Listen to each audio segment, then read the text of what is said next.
চাল গুঁড়িটাকে দই দিয়ে ভালো করে মাখিয়ে নেব।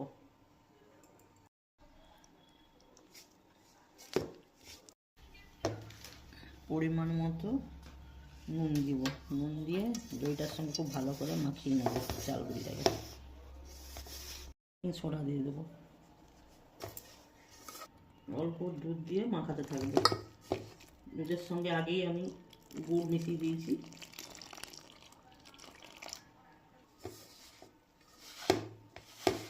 এরপর উষ্ণ গরম জল দিয়ে ভালো করে মাখিয়ে ফেটিয়ে রেখে দেবো। ভালো করে ফেটিয়ে নিয়ে ঢাকা দিয়ে রেখে দেবো 2 ঘন্টা।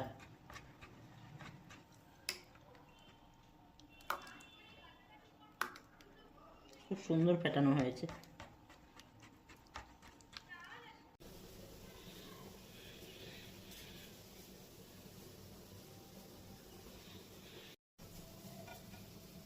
এরপর পুর দেবো।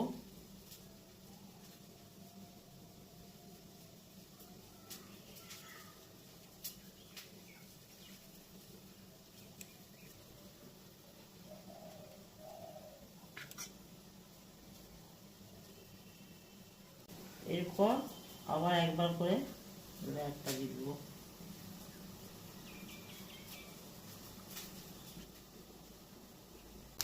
গ্যাসটাকে কমে করে দেবো, মাছটাকে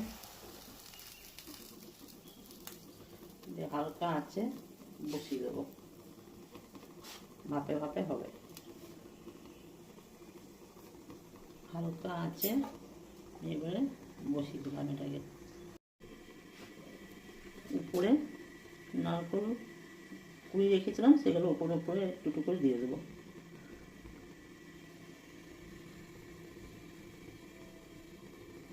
ঢাকা দিয়ে দেবো, ভাপে ভাপে হবে।